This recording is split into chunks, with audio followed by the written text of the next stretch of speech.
Okay guys, wow, malambot. Natin.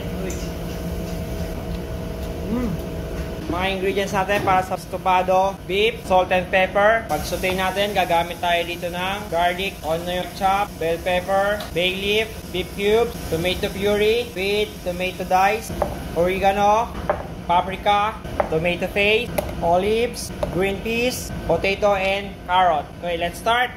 So ayun nga guys, nagamit ko naman yung saingan ng rice. Pero pinapaalala ko lang po, hindi tayo dyan magsasaing. Magsasangkot lang po ako dyan ng beef. Nilagyan ko lang yan ng oil. Then mag-a-add lang tayo dito sa karne ng salt and pepper. Kapag ganito na yung itsura niya guys, pwede na natin yung ilagay sa isang lagayan at iset aside lang natin. At same pan, maglalagay lang tayo dito ng oil. At dahil binantayan ko yan ng husto, hindi nasunog yung ilalim. Kaya ito, naggisa na kagad ako dito ng minced garlic. Naglagay ako ng chopped onion.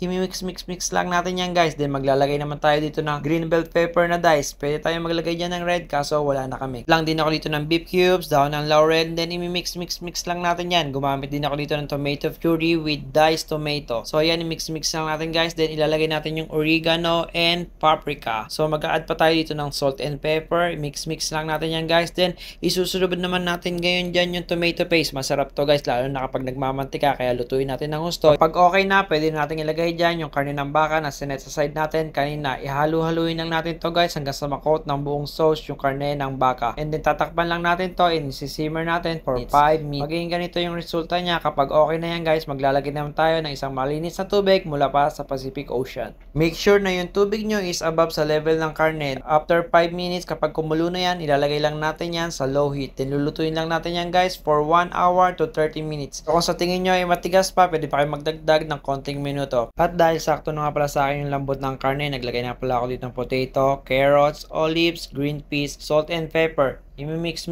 lang natin ulit yan guys. Then tatakpan lang natin yan for 15 to 20 minutes. I-simmer lang natin yan hanggang sa lumambot yung mga nilagay natin na vegetables. Kung sa tingin nyo ay kulang pa yung lapot ng sauce, pwede nyo nga pa itong pakuluan pa or maglagay kayo ng slurry or cornstarch plus water. At dahil okay na nga pala ito sa akin, ipinalating ko na nga pala ito. At ito nga pala yung pinaka the best part dyan, yung tikiman na guys. Kaya papatikim ko na to.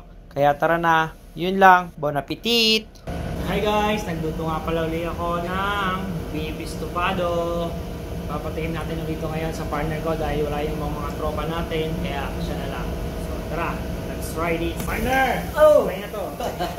Yan, bilis guys. No? Yeah guys, basta tikiman tayo, mabilis na lang tayo dyan. Muna.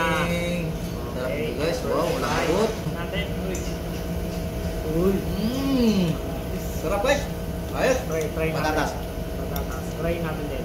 Uy, malambot na siya guys. Okay. Panalo? Guys, try this guys. Hindi na lang namin recipe and procedure sa video. Thank you. Good one. Ito pa.